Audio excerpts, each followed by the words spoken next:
What's up, everyone, and welcome back to Raven Invest. Today, we're going to have a look at how I did after the NFL draft. We're also going to look at what I'm going to be doing going forward, and we're going to dive into the analysis that I dug up on the alternative sets. So now all we have to do is get the Flying Raven out of the way, and we can get started.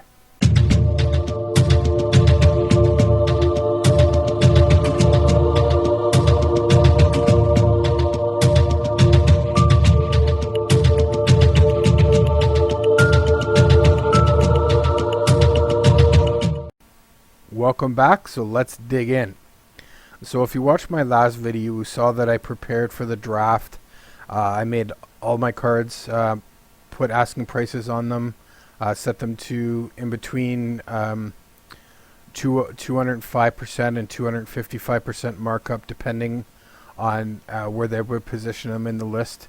I wasn't necessarily expecting a ton of sales because a bunch of my cards that I purchased prior to applying the 255 markup are off the first page, so I wasn't expecting a lot of those cards to sell this weekend, but I did have a few sales there.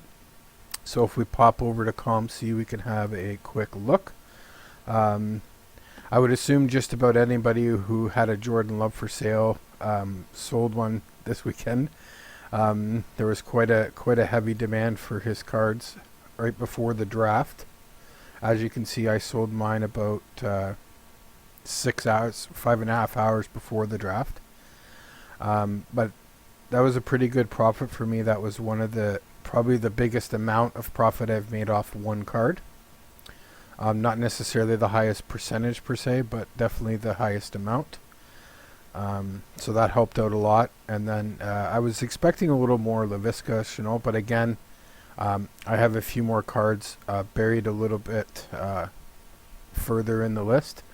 So I wasn't expecting a bunch.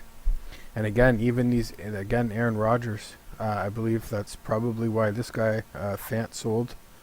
I got him at a really good price, so I was able to make some good return on that.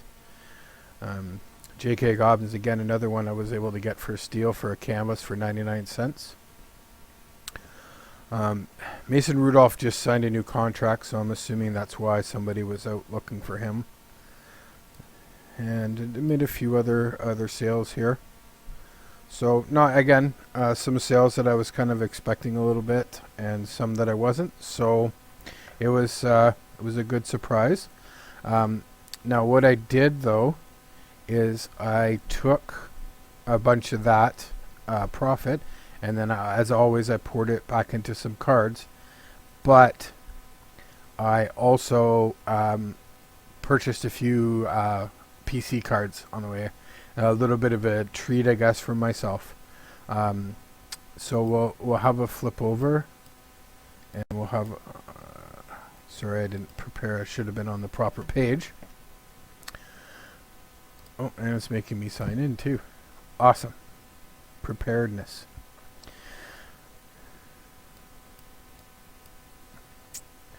Okay, so we'll go from the newest to the latest, I guess, because that's the way I got it set up. So, I bought a bunch of Lamars, and as you can see, they were really cheap. Now, these are PC cards. These are cards that are going to sit in the sleeve in my box, and I'm going to look at them and I'm going to take them out. And these are my PC cards. So I don't care that they're not premium sets. They're Lamar Jackson. I'm more concerned about the player than the card. And as I said, I collect any card with a person in a Ravens jersey. That's like my first PC goal. So I was super stoked that I was able to take some of that profit and buy 10 or I think it was like 10 or 11 Lamar Jackson cards with it that'll go straight into my PC. Again, and this little Gesicki there, it was pretty cheap for 50 cents for a Prism. I know he's a tight end, and tight ends are not the highest of positions, but I figure, again, he's on the Dolphins with Tua, and all the new hype that they're going to get in the beginning of the year. So, as with the same thing I expected with the Noah Fant, It doesn't need to sell for $20, but if it sells for $1 or $2, then I make profit. And again, 60 cents for Gabriel Davis canvas. When the base ones were selling for 80 cents, I think. So I got this cheaper than the base one. So I'll take that all day. So if we move on, again, you'll see a few more Lamars there. But this one I actually bought to resell. I was looking at some different Lamar Jackson cards for me, and then I saw this opportunity. These were all priced in the 60 to 70 cent range, and then the next one above was $2.99. So I figured, with it being a select card, a quarterback, a popular player, and I can apply my 255% markup and still be the lowest cards on the site. May take me a little bit to sell these and may have to wait till closer to the season, but to me that's just some easy profit there. And at very worst, I get 3 more Lamar cards for my PC, so it was definitely a win-win. I know it's not a rookie card, it's not a special card, it's just a Lamar card. So I just wanted to give it a try. I think it'll work out though. And again, I had to pick up. I've been heavy on the tight ends because I feel that a lot of people are overlooking them. So I was able to get this Mark Andrews. I do have one for my PC, and this one is for resale. Again, for under $1, I'll take optics for under $1. That's a pretty good price, I feel. And this one was a little bit of a test there. I want to start buying some vintage. Unfortunately, all the vintage that I want to buy is from the junk wax. It's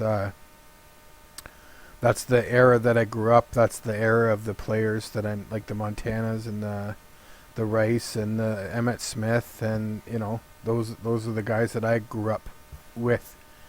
So those are not necessarily the best investment cards, because unless you get them graded and things like that. But I just wanted to see a Boomer Esiason. He's not a Hall of Fame quarterback. He is, however, on NFL shows. So I'm trying to, as I said in previous videos, I'm not really familiar with the veteran market, because I don't know what drives the prices to increase. It's not clicking in my head. Is it just time? Is it just, So what I'm trying to do is I'm trying to invest in retired players that are still active, that are still on TV, they're still doing commercials, they're, things like that. So that was a little bit of test. I mean, it was, again, 75 cents for 86 tops rookie Esiason. So I thought that was a pretty good deal to take a shot on. And again, just some more cheap stuff. Some J.K. Dobbins based on us for 55 cents. I've been big on Cole Kmet now that Justin Fields was drafted to Chicago. Just because I've seen in the past that tight ends can be a rookie quarterback's best friend. So I figure his success will be tied in with Justin Fields. So we'll see how that goes. But again, it seemed a perfect example with Noah Fant that I just showed you the sales. I bought them for 45 cents, resold them for $1.10, and that's good. The percentage of profit is there. So I know, again, I keep sounding like a broken record, but if I keep returning the percentages, the amounts will increase. The cards I will start buying are a little bit bigger, a little that will sell for more, or things like that. So far everything's going as planned, but we never know. Might have to change gears every once in a while. It's life throws curveballs and you got to adjust there. And again, there's another one, CeeDee Lamb. I couldn't turn that down for $1. Now here we're going to get into a few more of my PC cards here. This here, and I don't know if this will show, hopefully it'll show. This was my chase card when I was a kid. This was the one, these 3 cards are the ones that I was chasing for as a kid Everybody knows this. Eric Lindros, future scorer, future superstar. So I wanted to pick up a couple of things, and this is Lindros' only Upper Deck rookie, as far as I could tell anyway. So I picked a couple of them for 30 cents, this one for 80, this one for 90 cents, just to come to bring some nostalgia. I got a bunch of football cards, but I didn't have any 90s hockey cards from when I was started collecting there. So I thought I would pick this up with a few of the profits there, along with my Lamar Jacksons that I got. So as we go down a little bit more, some more Cole Kmet, there's some Prism Cole Kmet. I didn't get into a lot of DJ Chark before the draft because I was waiting for the price to come down. Not that it was huge, but I thought it could come down a little bit cheaper, in and around, say, like the dollar I was getting Calvin Ridley for and stuff like that. So. But the 128's not too bad, especially this was after the draft, so this is after they drafted Trevor Lawrence, so I was all right with that. So I picked a couple of those up for the same price, the $1.28. But then I came across this one. It was the only one, so I'm the only one that has this, a press-proof blue. So it looks the card kind of matches the uniform a little bit, and it looks like a nice card, and it was the only one there. So, and it was selling for $2.70, and when I compared it to everybody else, was at $4, $5, $6 comparable receivers and prices and things like that. So I bought it and relisted it, so we'll see how that goes. And also picked up a few more Jacob Easons there. I don't know if you've read in my comments with Andy on the Football Fantasy Card Quest, but I've kind of hedged my bets with Eason. I'm kind of shorting Carson Wentz by picking up Eason. I don't know. I don't think Carson Wentz is going to finish the full year. And there's sales data to show that when backup quarterbacks play, they get an increased demand on their card. Their sales and go up. So that's what I'm doing with Jacob Eason. The way I look at it, I think Carson Wentz rookie cards are between, say, $20 to $40, I guess, depending where you buy it. So even if he plays the whole year, there's no guarantee he's going to play that well and that his cards are going to go up that much.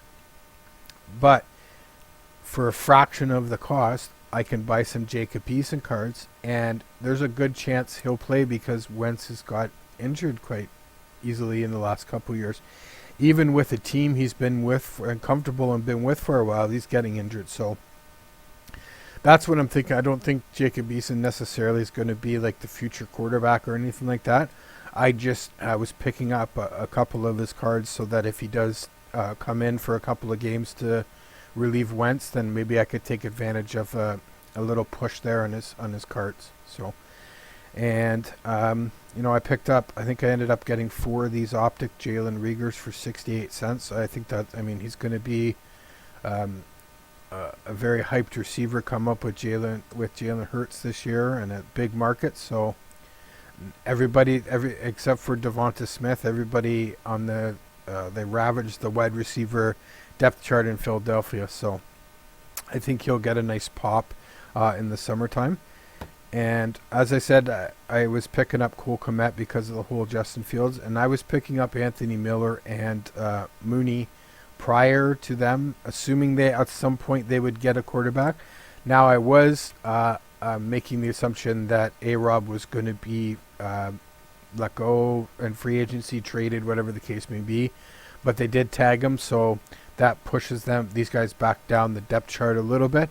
But I think with the addition of Justin Fields, it's going to help push up their demand in the summer there. And for a premier level select for 18 cents, I mean, you can't go wrong, even if it is only Anthony Miller. So I still think that's a steal. So a few more things here. There's the other 2 optics, and I'll go to the next page because this one's on the next page. So I've been trying to get into a bunch of, I guess it wasn't Mims. With they're drafting a new quarterback. Again, I think there's going to be, with the new quarterback, there's going to be hype in the summer. New York's the biggest market, so I think he'll be the alpha in the Jets. So I think that's why I wanted to pick up a bunch of MIMs. So as you see, I picked up a couple of red, white, and blue prisms there. They were low population on the site, and they were way cheaper than everybody else. So, I wanted to get a little MIMs and his cheap cards there, so I bought them. So that's a little bit of a quick run through of a couple of the sales that I made after the draft and kind of what what I've purchased. Going forward, I'm strictly waiting until I sell something to buy something, and I'm going to probably go through a lot of the teams again and reevaluate their situations after the draft, see who I feel is going to pop. Again, a lot of the guy, I'm going to keep my eyes out for the for MIMS, for the Bears, cheap Bears cards, Mooney, Miller, even A-Rob, even though I think his prices have already caught up kind of a little bit. San Francisco, I hope if Debo Samuel comes down a little bit, because I think he's a little bit higher than I'm comfortable with paying for him right now. The Jaguars, I got a healthy dose of LaVisca. I'm starting to get into some DJ Chark. If his prices continue to stay lower, I'll definitely be getting some more DJ Chark. So that's kind of what I'm concentrating over the next month or so. I'm just going to be super patient and wait and pick my spots for the right cards. I'm going to try and update some, when I sell some based on Ross, turn those into some Prism, things like that. So that's my kind of goal over the next couple months. And again, I'll be probably doing a whole bunch of videos, more sales techniques and understanding the list on COMC and how to maneuver it and how to price your cards properly and things like that. Those are things I'll be going over in some future videos. So now what I want to do is I want to pop over to my analysis of the alternative sets. So if we hop over to my Excel spreadsheet, basically what I did for the alternative sets, I went through and I picked one set, and that was, I believe I said it was the Rookies and Stars. The reason that I picked that is because some of the other sets, the volume was extremely high, 100 to 150 cards of that one player. So those seem to be out of the question because of the volume. And so that left me with the Rookie Stars, which you can see on the screen. There is not nearly as many as there are the other sets. So that's kind of why I chose the Rookies and Stars. So I went down and I broke down 3 or 4 players for each position. Looked how many were available, how much they were selling for, how many they sold, things like that. All right, so here's all the data that I came up with. I don't know if I'm going to go through every facet of it. You can see it's pretty self-explanatory. This was the date of the max sale. These were the first and second quarters that sold them out. So quarter 3 of 2019, 18% of the Patrick Mahomes cards were sold in that quarter. I didn't do it for the 2021 because they've only had a couple of quarters because they were just released in November last year.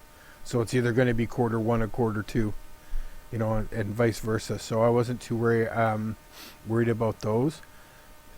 And if we pop over quickly to the wide receiver ones, just the same kind of information when the biggest sale, but you can see quite a difference between the max sale between the quarterbacks and the wide receivers, and that's not something that's not uncommon with the football cards. And again, we go over to the running backs. What you see is a trend with the most popular, most successful players obviously selling more, and that's pretty straightforward, obviously. So my conclusion with these alternative sets is that if you're going to invest in them, one, you're not going to see any returns unless the player excels. Okay, so with some of the other cards, like the Prism, the more liquidatable ones, you don't even need the player to play that well. You need for people to believe that he's going to play well. With the rookies and stars, you need to play well for the card to be in higher demand, right? You need to be in an MVP race. You need to be an MVP winner. You need to be the top 2 or 3 at their position, right?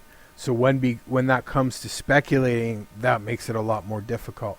It's a lot easier to speculate that a guy's going to do a little bit better than he is to raise to MVP level or so on and so forth. So with these alternative sets, your speculation or your analysis of the player and predictions need to be spot on. So for my example, I guess the one that I believe in the most out of this list that's not already established would be Jalen Hurts. So with Jalen Hurts, his cards are at $250. Now, if I was to buy his Prism card, I could probably buy it now and sell it in July, August for profit before he even plays a game, just on the hype of the changes that they made. It's his first year playing. We can even go back to, he's kind of taken the similar, maybe not the same results, but the similar path that Lamar took. Lamar played 5 or 6 games his first year after Flacco got hurt. Then the next year they got rid of Flacco and he took over. Well, it's the same type of thing with Hurts. So if Hurts comes out and plays very well in a big market, his rookie and star card could elevate up to the $10, $15 range. And when you're looking at $10, $15, yeah, that's not a big amount. But if I'm buying them at $250, that's a huge return on investment. Now the problem is Jalen Hurts has to play well and he has to do all those things. So that's where the risk is involved. You need to be more bang on with your predictions of a player's success than you necessarily would be with another player. And these cards will sell. It show like we have 15 sales per quarter. And so he's 3 quarters gone by and he's selling about 15 a quarter. So that's 15 of those cards selling every 3 months, with probably the peak being Q1 of 2021. I'd have to go back and look at that. But yeah, so that's kind of my opinion on these. So there will be a few guys that I definitely will be looking at, and maybe like even Herbert's is at $10 already, and he's only played a year. But there's so much hype behind him because he was the rookie of the year, and he showed good promise and stuff like that. So that's bumped that up to $10 already. We didn't see that from Jalen Hurts, but if he has the same year that Herbert had last year, we could easily see his card next year at $10. So these rookies and stars are a really boomer bust, but if you feel confident in your analysis of the players, then I would go ahead and maybe take a shot on these. They're not, I could buy 4 or 5 of them for $10, $15 is what, roughly around what I'd pay for a regular base Donruss, and see how it goes. So that again, that I will be looking into investing in some of these rookies and stars. It will be very, very limited, and I definitely will not be taking the same risks. I mean, I like to gamble as much as the next guy, but I like to be a smart gambler, and putting a ton of money into every player as much as I'm doing with the Prism and the more liquidatable sets is not necessarily smart in my eyes. So my advice again, just be very careful with these. You can invest with them and you can make money. It's just not the same circumstances as the other sets. So that's just my analysis. I don't know. I'd like to hear what you guys think about alternative set stuff other than Prism, Optic, Select, and Donruss. Do you guys invest in them? Do you guys buy them? I would definitely buy these. Like definitely buy a Lamar Jackson Rookies and Stars rookie, no problem, for my PC. But I don't know if I would have the same interest as an investment. So anyway, that's my 2 cents. Well, thanks everybody for tuning in. I hope you enjoyed. If you did enjoy, please smash that like button, show the channel some love. If you haven't subscribed yet, why not? What are you waiting for? We got lots of football content. We dive into a lot of analysis on this channel. So hit that subscribe button. And until next time, stay safe, everyone.